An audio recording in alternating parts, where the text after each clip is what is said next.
could be nothing more brutal than that defeat in the swamps and the forests. That was the account in the chronicles of Rome. 3 imperial legions annihilated in the swamps of Germania in the autumn of the year 9 AD. The battle was a turning point in European history.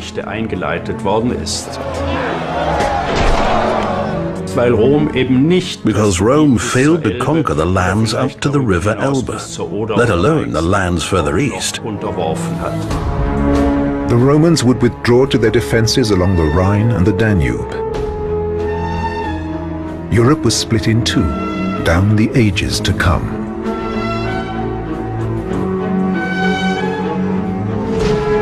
It was the beginning of a German legend, the greatest military power of the ancient world, brought to its knees by an iron alliance of freedom-loving tribes. 19th century German nationalists made this battle in the swamps the founding act of the modern nation. Since 1875, a monument to the victor dominates the landscape. Arminius to the Romans, or Hermann, the first hero of German liberation. Since then, Arminius is all but forgotten in this country. This is his story.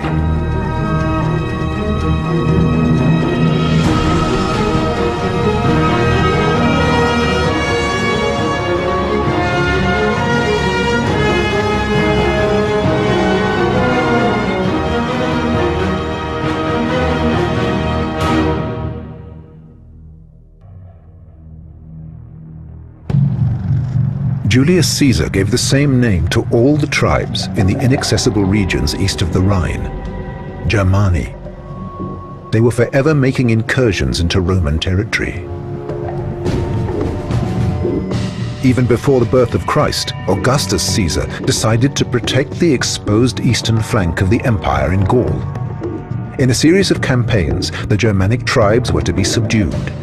Some put up a struggle. Others, like the Cherusci, allied themselves with Rome. This tribe now live under the iron fist of the Pax Romana.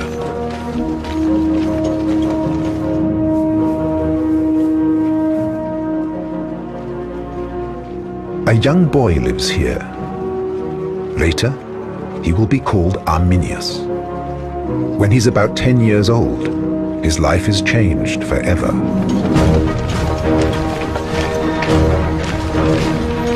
Arminius is of noble blood. His father, Segimerus, belongs to Cheruscan aristocracy. But Segimerus is firmly opposed to the alliance with Rome.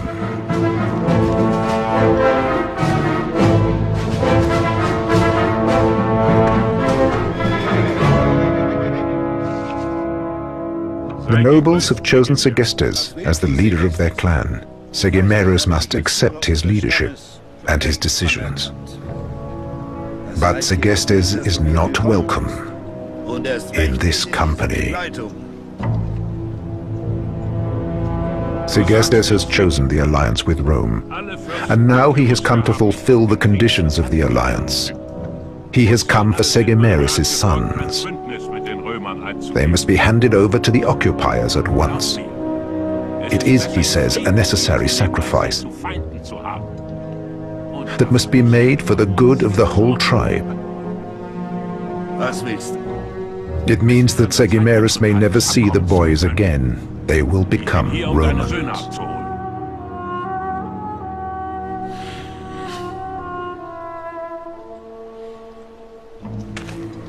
Taking hostages was a favorite Roman ploy. Chiefs like Segestes were their agents, with everything to gain from cooperating. We know relatively little about the early history of the Cherusci. They suddenly turn up in the time of Augustus. For a while they were Rome's enemies, but then they formed an alliance with Rome. Segestes was the leading figure among the Cherusci at the time of the Roman conquest.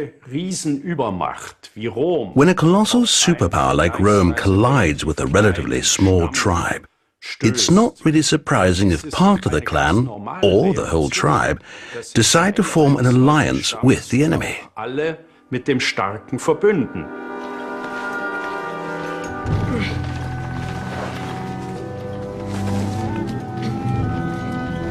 Everything we know about the Germans comes from ancient Roman texts.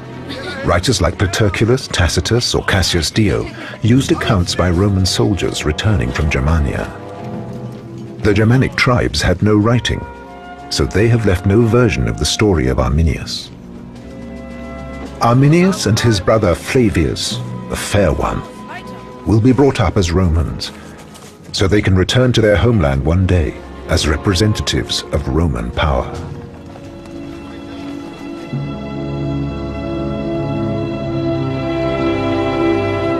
To the Romans, this seems a sure way to consolidate their control. Who else can they trust when families and clans among their Cheruscan allies are split between the enemies and friends of Rome?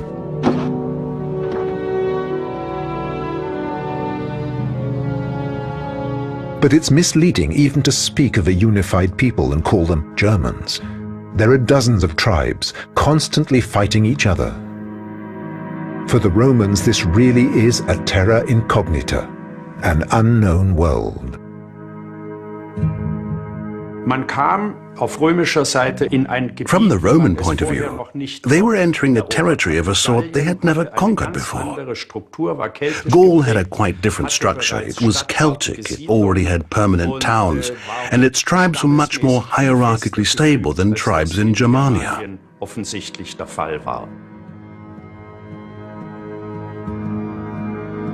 The Germanic people live for themselves, separated from each other, said the Roman historian Tacitus.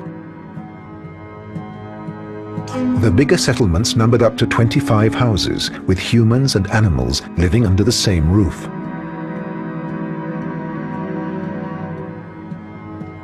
Towns and cities like those in the rest of the empire are unknown here.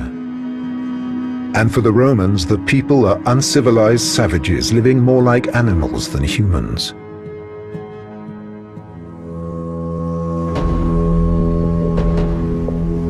Tacitus tells us they live in a wild landscape between the rivers Rhine and Elbe, a landscape covered with vast, dense forests of oak and birch.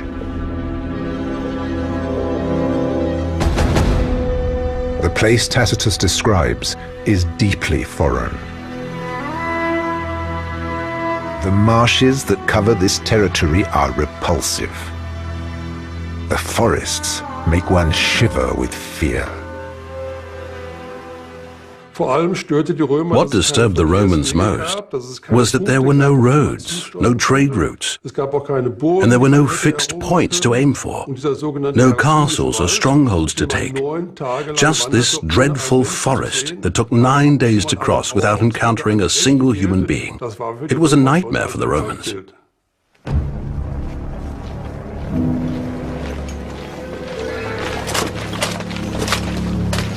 The impenetrable forests were totally unsuited to Roman military tactics and logistics. Being sent to Germania in the freezing north was seen by most Roman soldiers as a punishment.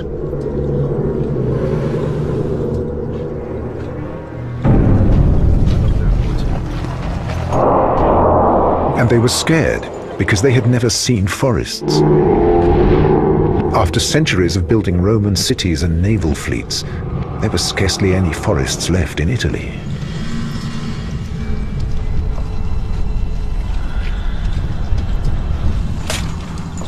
They were stationed in northern Europe. They knew they didn't belong here. Julius Caesar wrote, "Even if they walk for 60 days, no one can say they have come to the end of this forest. And no one can even know where it ends."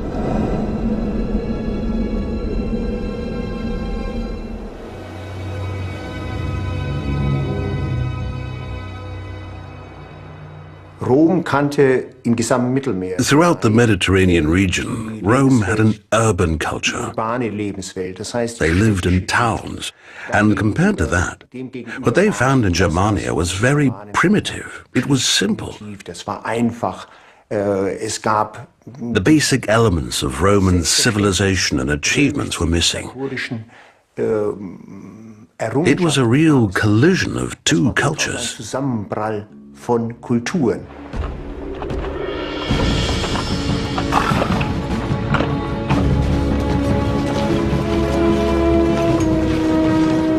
For Arminius and Flavius, their route towards the Roman world would have taken them first through the forests to the river Rhine.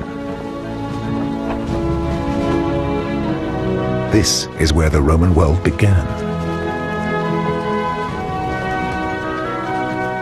Where the first solid evidence of Rome's engineering mastery was a great fortress and a bridge spanning the river.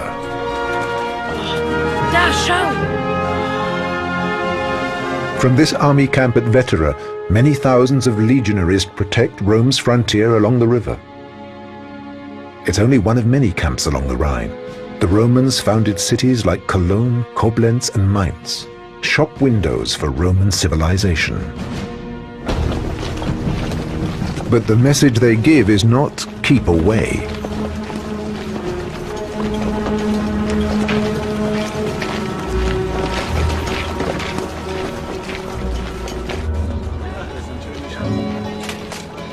They're a magnet for the barbarians, who engage in flourishing trade with the Romans.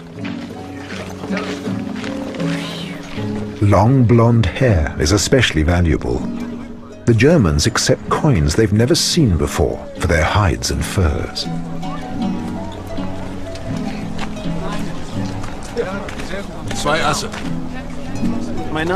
Tribesmen with nothing to sell work as laborers for the Romans. It's a tempting new world. It must have made an incredibly powerful impression on the Germanic tribesmen. The way the Romans built their towns, the complicated organization behind it, their skill at calculation and measurement, their skill at providing a supply of running water. All that would have made an enormous impression. You can imagine the tribesmen standing there open-mouthed. They must have been absolutely astounded.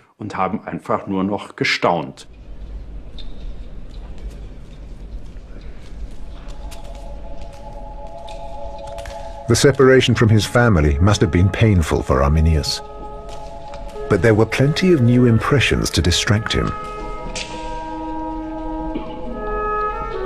And the barbarian brothers will have been an attraction in their own right. The sons of nobles get privileged treatment.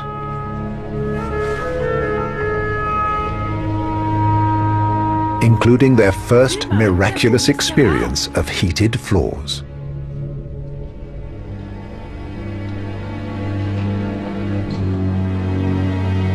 This is the journey of a lifetime, up the river Moselle, through the cities of the Roman province of Gaul, then across the Mediterranean to the capital city of the ancient world. It was a popular tactic for the Romans. They brought nobles' sons to Rome and educated them at the prince's school on the Palatine Hill. They served two purposes. On the one hand, they were hostages, guaranteeing the good behavior of their fathers, but on the other hand, they were brought up as Romans. And when they went back to their own people, they were expected to behave as Romans. It would have been like that with Arminius, because when he was a boy, the Romans were certainly taking noble hostages in Germania. Arminius and Flavius may have reached Rome about 9 BC. First, they passed the workers' stone tenements in the teeming suburbs. Then, they neared the center of the biggest city in the world, with its 1 million inhabitants.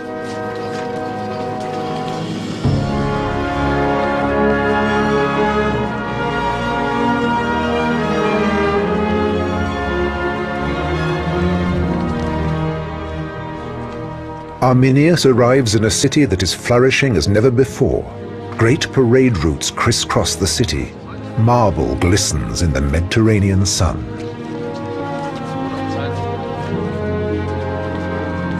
There had never been a longer period of peace, and never had the Roman Empire been as big as it was under the Emperor Augustus.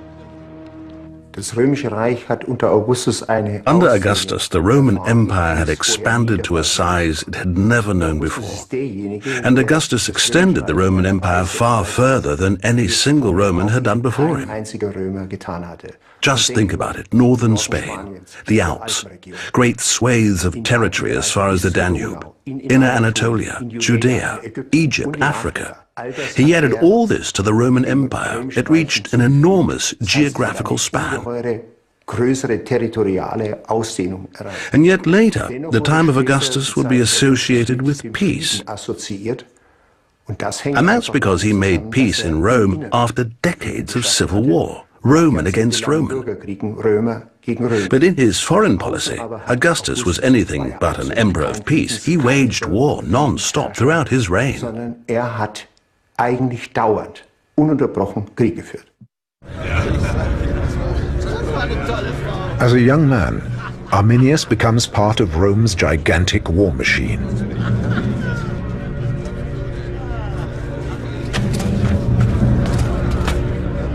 He soon grasps the key to Rome's military success: discipline.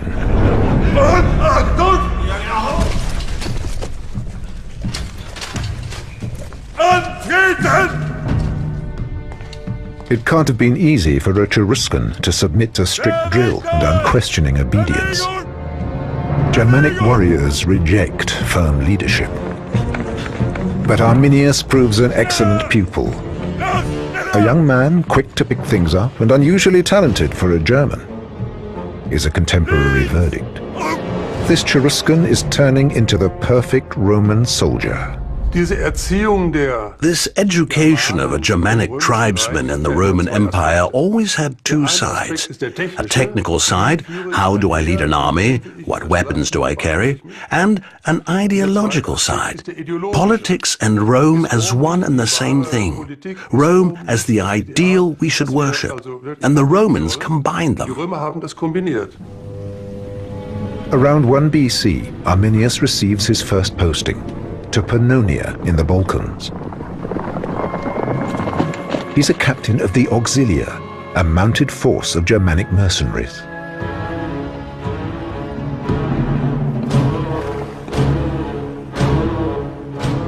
Tribes in this Balkan province have risen against Rome. Rome hits back hard, sending 15 legions, more than 100,000 men, half the entire army, to crush the rebels. Achtung! Haltet euch bereit!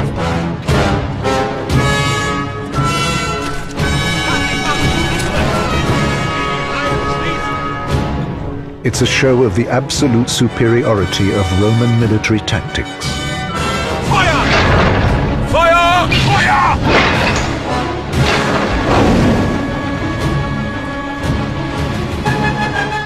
Roman power lies not in the courage of individual soldiers, but in the strategic cooperation of military units. Arminius will never forget this lesson. In open warfare, Rome is invincible. Two different ways of waging war meet head-on here. The Roman army is professional and disciplined. Different ranks have precisely defined skills and roles. Each man knows he can do this or that. He commands so many men, and he has the means and equipment to do this or that. For the Germans, however, this was a relationship that had grown together between chiefs and nobles and selected warriors who would cross from tribe to tribe, who had sworn allegiance to those chiefs. In their own way, the warriors were professionals too. It was a personal relationship. And in some ways, of course, it also instilled discipline. That is, it was a question of honor. And it was a situation in which they were attached to this one man, and they owed him allegiance. Und ihm die Gefolgschaftspflicht schulterten. Vorwärts! the Romans advanced in a closed formation called the tortoise.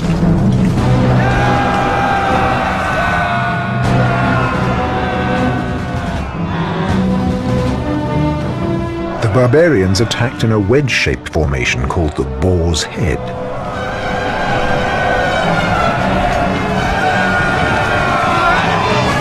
The force of the impact is only momentarily effective.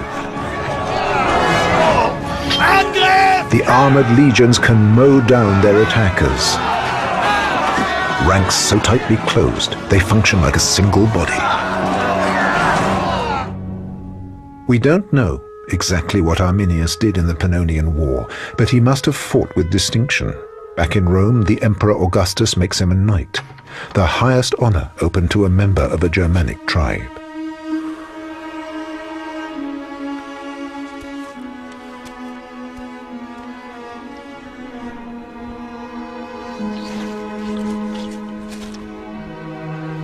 A noble son from the forests of Germania has become a respected citizen of Rome.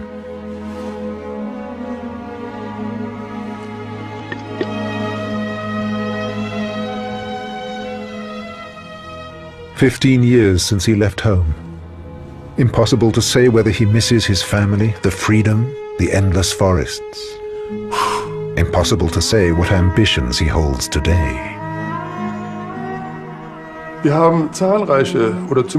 know of many cases where Germanic tribesmen in the service of Rome learned how to behave in the Roman way without feeling Roman or becoming loyal to Rome. It's not easy to make people genuinely committed to a system that may bring them great privileges, but also requires a change of identity. Not everyone can do that.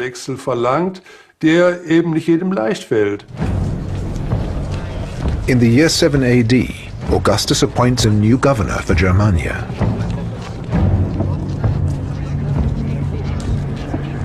He's a relative called Publius Quinctilius Varus. He's described as physically corpulent and spiritually complacent. And yet, Varus has proved himself in a crisis. He crushed a Jewish revolt as governor in Syria, crucifying 2,000 rebels. He came into this rich province a poor man, and he left this poor province a rich man, they said later. In his glory days, coins were minted with his likeness, a rare privilege. Varus had the skills and experience a Roman senator selected for that job in Germania would need. And Augustus would certainly not have sent someone there just because he was a relative, unless he was also convinced that he had the experience to carry out what was expected of him.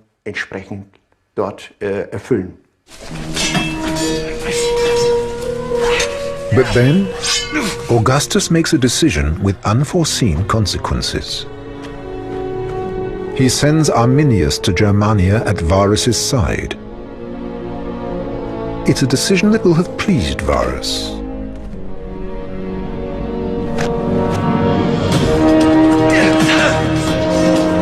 Arminius has the reputation of being brave, disciplined, and loyal. And he knows the Cherusci and their fighting style.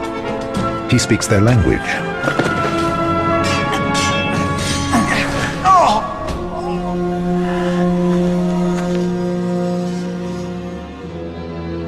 In 7 AD, Arminius comes back to his homeland. Over the past 15 years, the Romans have surged on, building up their new province, constructing camps along the rivers Rhine, Main, and Lippe to consolidate their control in Germania Magna. Haltern on the Lippe is their administrative center, the capital of the new province.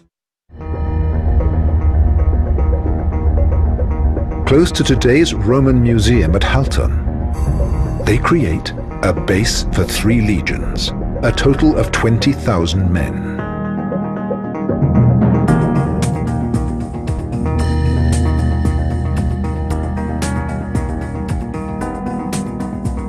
There are barracks, smithies for making weapons, kilns for pottery, and villas for the high officials. And on the Lippe is a harbour for the supply of Roman goods and luxuries that make life bearable in these barbarian lands. Right from the beginning, the Romans tried to give the impression that they had subdued Germania.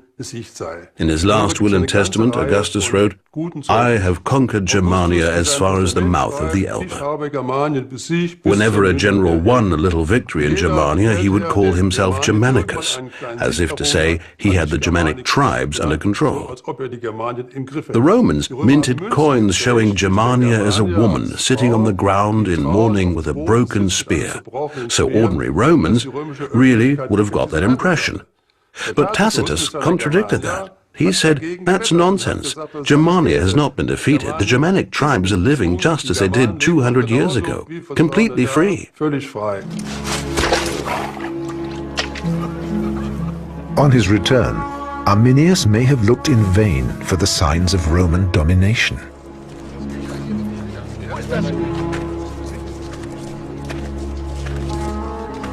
Some distance from the Roman forts, the advanced Roman way of life is nowhere to be seen.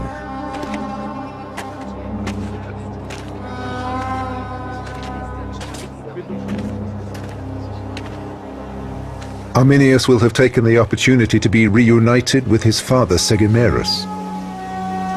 A time to speak of the greatness of Rome or of his homeland.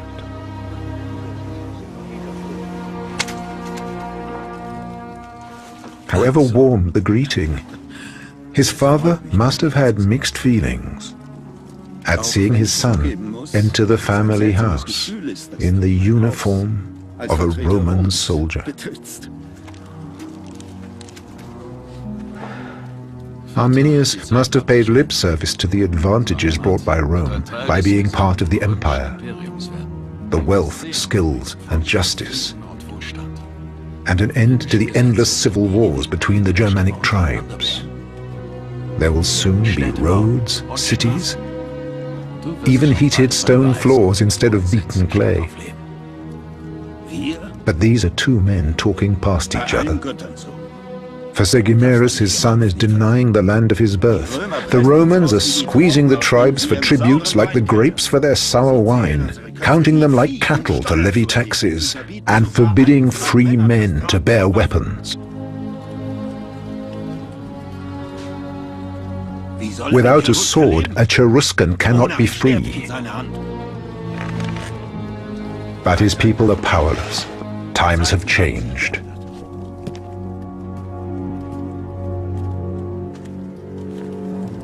The Cheruscans are condemned to a life of slavery. Their freedom is lost. But not all Germanic tribesmen insist, like Segimerus, on freedom and independence. On the river Lahn, near the small town of Waldgirmas, archaeologists have made a remarkable discovery. When Roman remains were found here in 1993, they thought it was just another army camp. The Romans said they'd built proper towns east of the Rhine, but the experts had always dismissed it as propaganda. But now there was evidence of something more. This is a civilian town. So far, the only Roman town discovered on this side of the Rhine. This was planned to be used by Romans and Germans.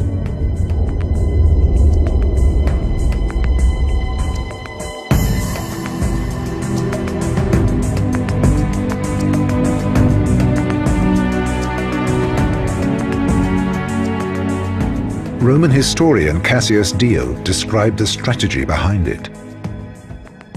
By building forums, houses, and baths, the defeated peoples were seduced into peace.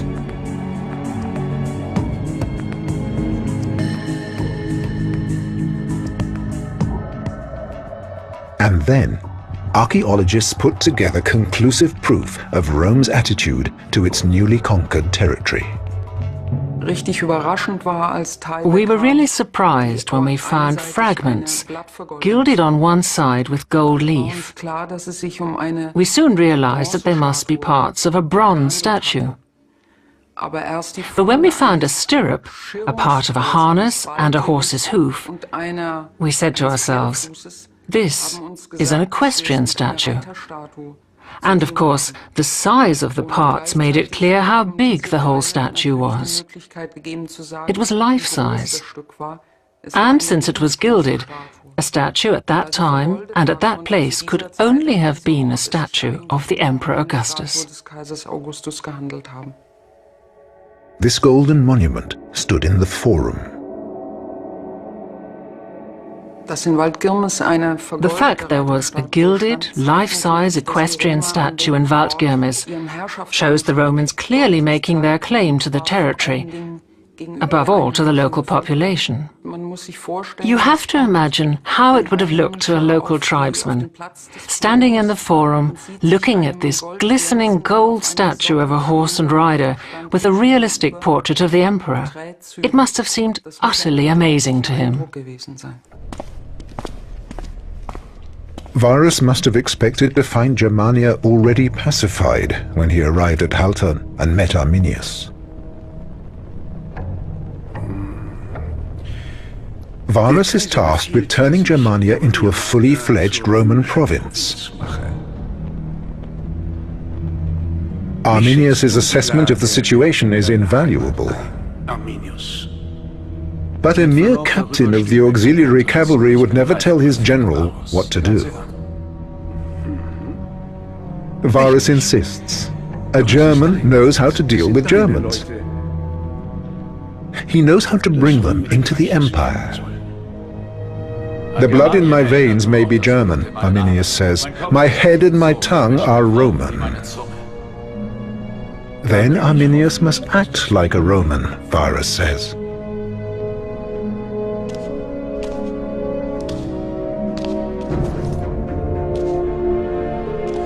And Arminius is given his first mission.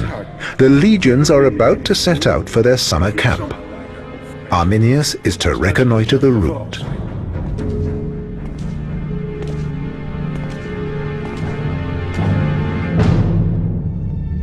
To demonstrate their dominance, the Romans moved troops eastwards every summer. From their strongholds on the Rhine and the Lippe towards the river Weser, home to the Cherusci.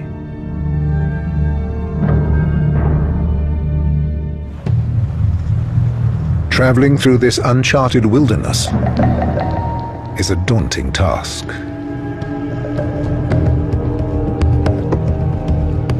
There are no roads of any kind. To transport their troops and keep them supplied, the Romans are forced to use the river Lippe.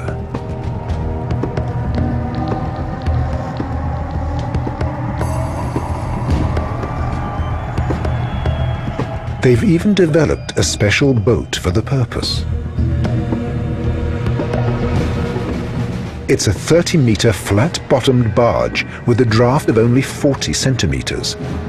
It can sail in shallow waters, carrying a load of 53 tons. With hundreds of these barges, Varus advances deep into Germania until the river is too narrow. The cargo is transferred to land. There's massive amounts of material. The legions travel with civilian support, blacksmiths, carpenters, tax collectors, many with their families. Then there are the merchants with wine and olives. The little luxuries from back home that make life bearable for Romans in the chilly, savage north.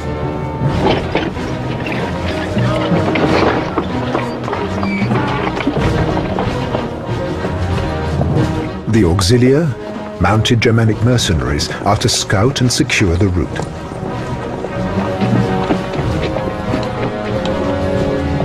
Arminius is their commander.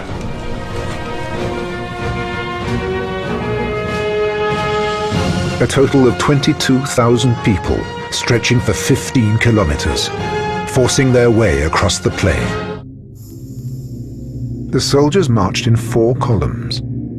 Every legion had a baggage train carrying its equipment. The whole column could cover on average 20 kilometers a day.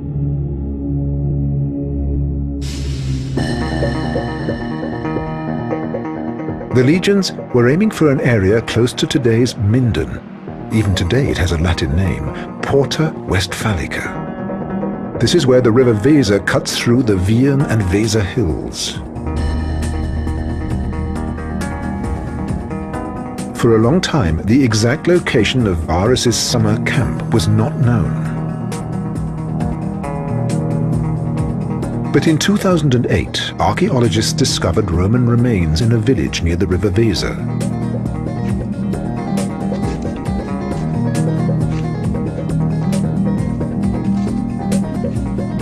It's early days yet, but finds like these suggest this was a military base, perhaps Varus's summer encampment. Here's a peg from a legionary's tent.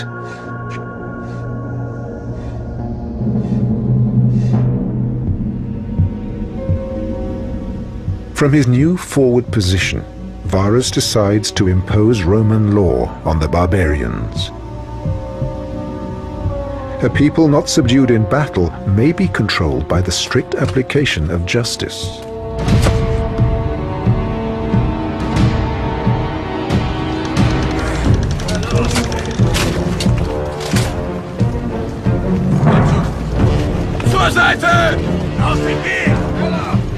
But is this really the right time? Historian Velleius Paterculus has his doubts. He writes, Varus gave the Germans orders as if they already lived in slavery. He demanded tributes as if they were subjects.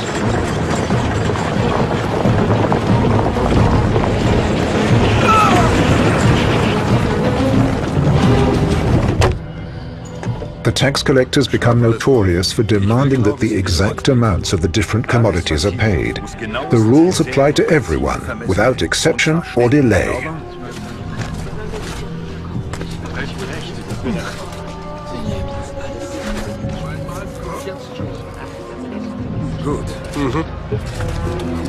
But the Roman tax authorities are disappointed by what they can drum up in Germanic villages. This land barely provides a surplus. The Germanic tribes are subsistence farmers. When their limited produce is confiscated, their frustration at Roman rule turns to hatred.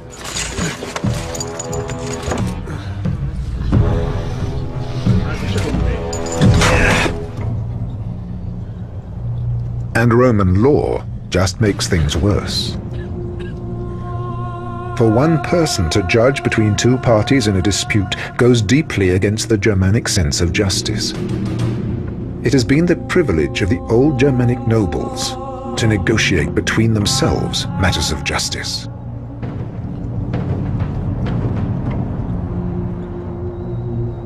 The worst transgression? Varus condemns natives to be crucified for theft.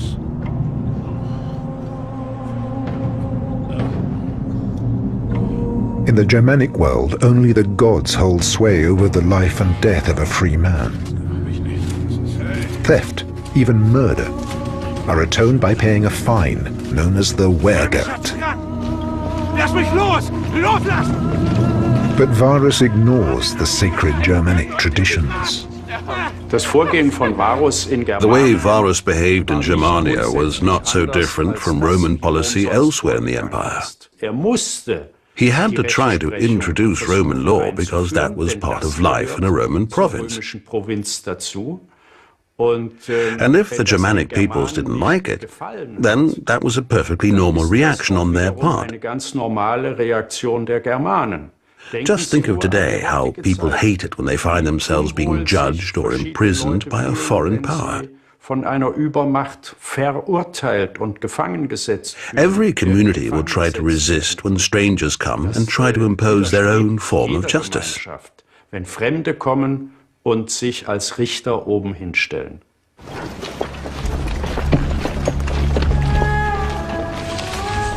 Varus brutally suppresses any sign of unrest. The ringleaders are executed, their villages burned.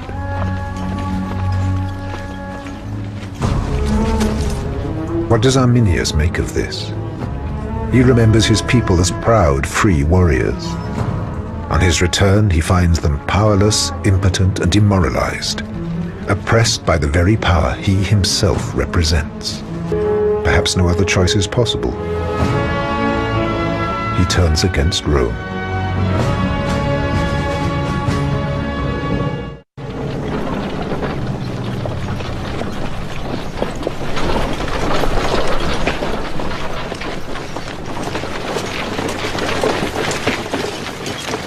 Historians still dispute exactly why Arminius did it. The Roman sources tell us nothing. But maybe it's not difficult to understand.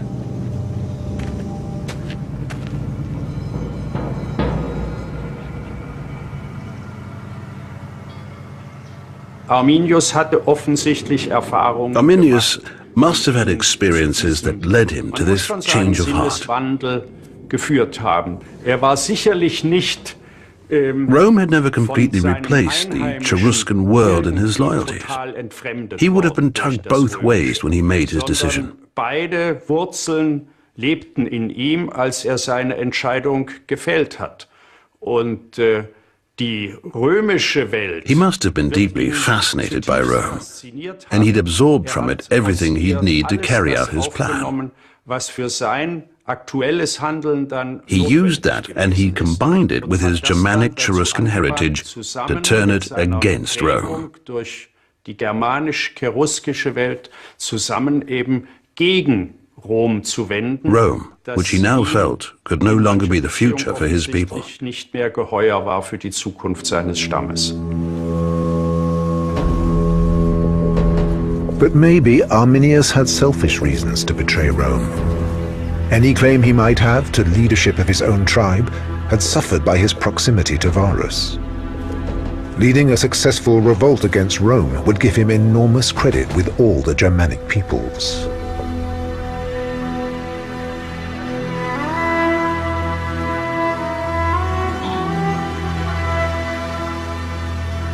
Quite likely, Arminius had the ambition of becoming king of the Germanic peoples, something there had never been. According to this theory, he acted out of this strange combination of local patriotism and a distinctly Roman lust for power. If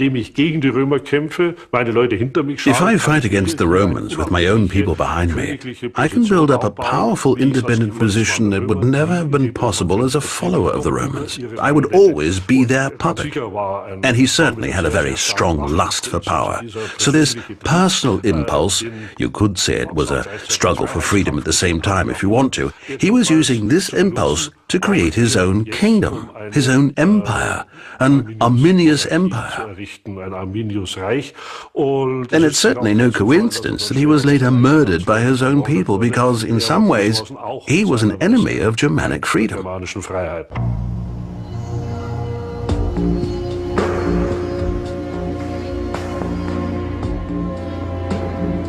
Behind the backs of the Romans, Arminius calls the Germanic tribes together to test out their loyalty. He has to persuade them that he possesses the Heil of a successful military leader. For the Germanic peoples, Heil is the highest form of good fortune. He who earns it or is granted it by the gods will succeed in whatever he undertakes. And his Heil is then shared with everyone who follows him.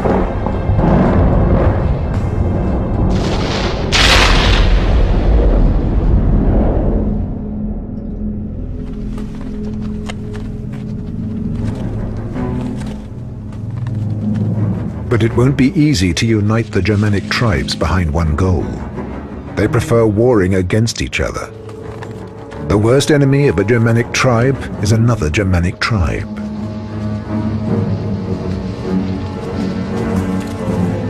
There are tribal leaders who have been showered with gold and privileges by the Romans in exchange for their loyalty. One of these is Segestes, a relative of Arminius. Segestes has been elected leader of the Cherusci. Sergestus tries hard to persuade his fellow tribal leaders that it would be suicidal to rise up against Varus and the legions. In every uprising until now, the Romans have been victorious, the tribes have been crushed. The revenge of the Romans has been terrible. To attack them again would only bring the same result again. Only this time, their reprisals will be even more brutal. A Roman prefect like Arminius should know better than anyone that the Romans are invincible. It's Arminius the Roman who reminds his people that they are living in slavery. That the weapons and symbols of occupation, the Romans' battle axes, reed bundles and togas, are infesting their forests and villages. That free men pay taxes and tributes to foreigners and are executed under Roman law. To convince the last waverers, scared they're heading for certain death and their families to slavery, Arminius reveals he has a plan. A plan that has to be carried out now. He promises to lead his followers to freedom.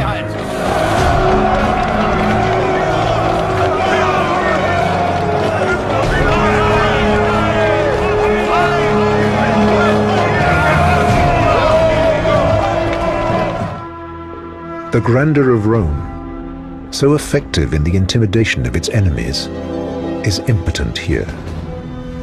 Something will happen in these forests. Deadly danger is waiting, perfectly concealed. Varus and his soldiers are marching to disaster. The slaughter will break on the Romans with no warning and with savage fury.